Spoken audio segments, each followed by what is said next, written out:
আসসালামু আলাইকুম রহমতুল্লাহি ওবরকাতুহ। সম্মানিত দর্শক, আমাদের গাঙ্গেয় বদ্বীপের অপার সৌন্দর্যের লীলাভূমি বঙ্গোপসাগরের বুকে জেগে ওঠা রত্নভাণ্ডার, জীবন্ত যাকে বলা হয় সৌন্দর্যের লীলাভূমি সেন্ট মার্টিন দ্বীপ। অবাক করার ব্যাপার হলো পৃথিবীতে অনেকগুলো সুন্দর সুন্দর দ্বীপ রয়েছে। মালদ্বীপে আছে, আমেরিকার যে হাওয়াই দ্বীপপুঞ্জ আছে হনলুলু, সাইপ্রাসের বেশ কিছু দ্বীপ আছে যেগুলো সুন্দরের জন্য খুবই বিখ্যাত। কিছু সমুদ্র সৈকত আছে যেরকম শারমাল শেখ, কিংবা সেই কোটাকিনা বালু মানে সেই ইন্দোনেশিয়ার যে বালি দ্বীপপুঞ্জ সেখানে। তো সবগুলোকে যদি আপনি একত্র করেন, আমার দৃষ্টিতে সমুদ্র সৈকতের সৌন্দর্য আমাদের কক্সবাজার, অর্থাৎ কক্সবাজার থেকে শুরু করে একদম ইনানি বিচ পর্যন্ত, এটার যে সৌন্দর্য, মানে দুটো সৌন্দর্য, সমুদ্রের যে ঢেউ, সমুদ্রের পানি, তারপরে সমুদ্রের যে বেলাভূমি এবং তার পেছনে যে পাহাড়, তার সঙ্গে সঙ্গে ওখানকার যে ল্যান্ডস্কেপিং, আমি আসলে এরকম কোথাও দেখিনি। আমার কাছে কক্সবাজারই শ্রেষ্ঠ মনে হয়।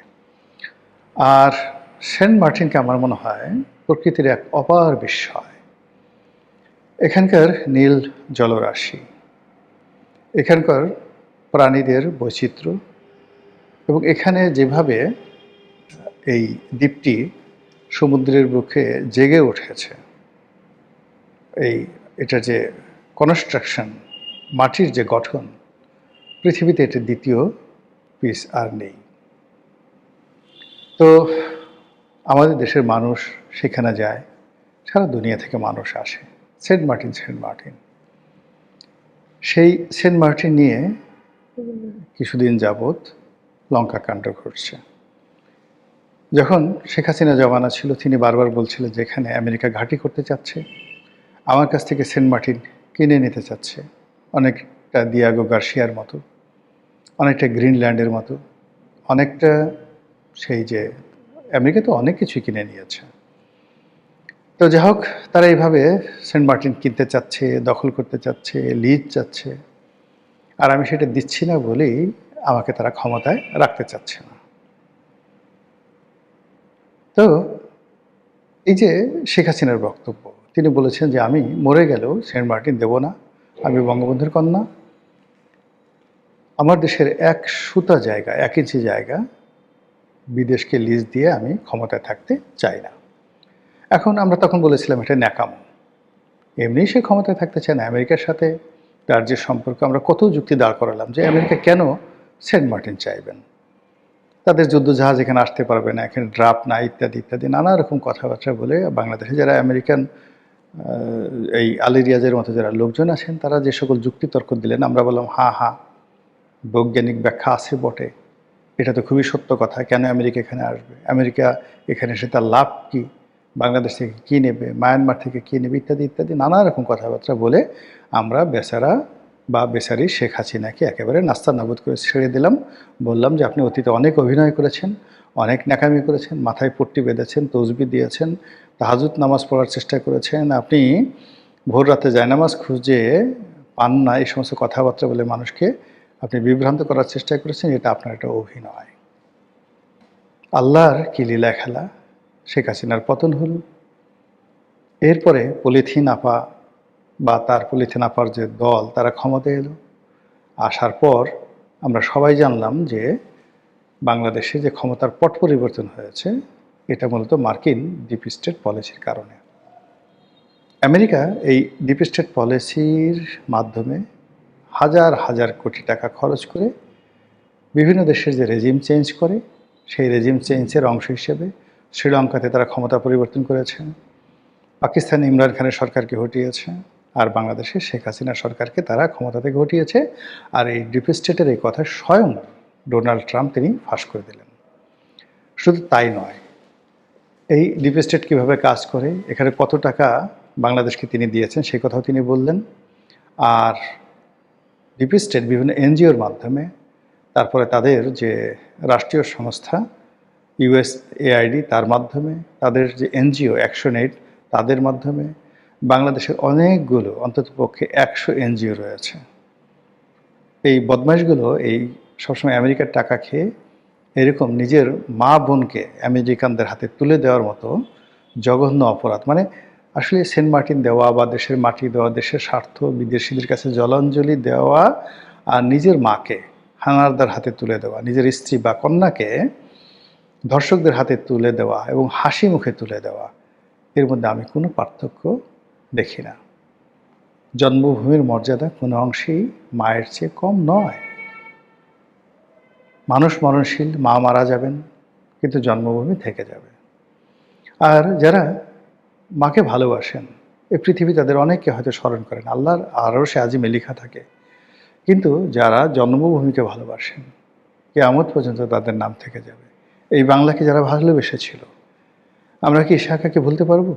মোশা খাঁকে, শশাঙ্ককে, আলাউদ্দিন হোসেন শাহকে, শায়েস্তা খানকে? আমরা কি ভুলতে পারবো সালাম, রফিক, জব্বার, বরকতকে?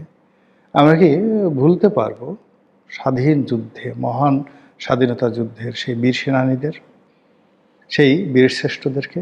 কোনোদিন ভুলতে পারবো না, কোনোদিন না।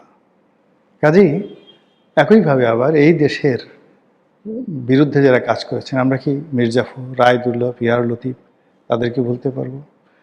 আমরা কি সেই খন্দকার মোশতাককে ভুলতে পারবো? আবার এই যুগে যারা নতুন মির্জাফর হিসাবে আবির্ভূত হয়ে এই বাংলার স্বাধীনতাকে মার্কিন ডিপ স্টেটের হাতে তুলে দেওয়ার জন্য তাণ্ডব চালিয়েছেন এই বাংলাদেশে, কিয়ামত পর্যন্ত এদেশের মানুষ তাদেরকে ভুলবে না, ক্ষমা করবে না, এবং তাদের প্রতি ঘৃণা হতেই থাকবে। তো যেটা বলছিলাম, সেন্ট মার্টিনের যে বিষয়টি শেখ হাসিনার পতনের পরে সামনে এলো, যখন আমি দেখলাম যে, বা আমরা দেখলাম, আমাদের দেশে পলিথিন আপা হিসেবে পরিচিত সৈয়দা রেজওয়ানা হাসান, তিনি বন এবং পরিবেশ মন্ত্রণালয়ের দায়িত্বপ্রাপ্ত উপদেষ্টা হলেন, এবং তিনি সেন্ট মার্টিনের জীববৈচিত্র্য রক্ষার জন্য এবং সেন্ট মার্টিনের সেই যে বললেন যে সেন্ট মার্টিন যদি আমরা রক্ষা না করি এটা ডুবে যাবে, এই কথা বলে সেখানে যাতায়াত বলতে গেলে প্রথমে নিষিদ্ধ করা হলো, এরপরে সীমিত আকারে পর্যটকদের যাতায়াতের ব্যবস্থা করা হলো, এবং ওখানে হাজার হাজার কোটি টাকার যে বিনিয়োগ বিভিন্ন হোটেল মোটেলে, সবগুলো লাটে উঠল। তো এই অবস্থাতে আমরা যারা হাদারাম পাবলিক, আমরা বুঝে নিলাম ঘটনা যা ঘটার ঘটে গিয়েছে। ডিপ স্টেটের নামে যা কিছু শুনছিলাম, শেখ হাসিনা যে ঢং করে যে কথাগুলো বলছিল বলে আমরা অভিযোগ করছিলাম, মূলত সবই সত্য। যা হোক, পলিথিন আপার দল গেছে, তারেক রহমান সাহেবের সরকার আসছে, এখন বলা হচ্ছে যে এই সরকারও ডক্টর মোহাম্মদ ইউনূস সরকারের এক্সটেন্ডেড ভার্সন। এর কারণ হলো ইউনূস সরকারের সবচেয়ে কে পার্সোনালিটি যিনি আছেন, খলিলুর রহমান, তিনি এই সরকারের পররাষ্ট্রমন্ত্রী, এবং ডক্টর মোহাম্মদ ইউনূসকে রেখে দেওয়া হয়েছে ভিভিআইপি প্রোটোকলে। আগামী 1 বছর তাকে সেই এসএসএফের প্রোটেকশন দেওয়া হবে, যেভাবে তারেক রহমান সাহেব প্রোটেকশন পাচ্ছেন বা প্রেসিডেন্ট পাচ্ছেন, বোঝার চেষ্টা করুন। এবং যেখানে বাংলাদেশে এত কিছু হচ্ছে, সব লোকজন যেখানে উপদেষ্টাদের পালানোর ব্যাপারে মানে আলাপ আলোচনা করছে, তারা যেন বিমানবন্দর দিয়ে পালাতে না পারে, ঠিক সেই সময় উপদেষ্টারা নিজেরা বসে একসাথে একত্র হয়ে আনন্দ করছেন, ফুর্তি করছেন, কেক কাটছেন এবং হাসাহাসি করছেন, মুহা হা হা হা করে। যাত্রা দলের নায়ক মানে ভিলেন যেভাবে হাসে না, মুহা হা হা হা করে, ওইরকম এদের হাঁটা চলা কথাবার্তা দেখে মনে হয় তারা যাত্রা দলের ভিলেন। অনেককে কেউ কেউ মানে কেউ কেউ অবশ্য ভালো আছেন। তো তারা এই সময়টাতে সরকারি বাসভবন দখল করে রেখে, মানে লজ্জাও নেই, যেদিন ক্ষমতা গেছে উচিত ছিল সেই দিনই তো সেই সরকারি বাসভবন ত্যাগ করা, কিন্তু তারা করেনি। তারা সেই বাসভবনে রয়ে গেছে, এখনও আছে কিনা আমি জানি না।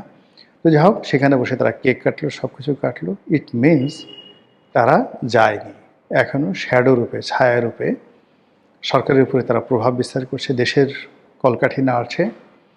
এবং আমেরিকার প্রতিনিধিত্ব করছে। ঘটনা যদি তাই হয়, তাহলে সেন্ট মার্টিনের খবর কি? আছে? সেন্ট মার্টিন কি এখনো আছে? আপনি কি যেতে পারছেন? আমরা কি যেতে পারবো? এই প্রশ্ন করার আগে আরও দুটো ঘটনা বলি যে, এই গত 17 মাসের আমেরিকার যে দাপট ছিল সারা দুনিয়াতে, এখন এই মুহূর্তে সেই দাপট এখন তুঙ্গে। বিশেষ করে ভেনেজুয়েলার প্রেসিডেন্টকে ধরে আনার পর, মাদুরোকে ধরে আনার পর, মানে ডোনাল্ড ট্রাম্প অপ্রতিরোধ্য হয়ে পড়েছেন।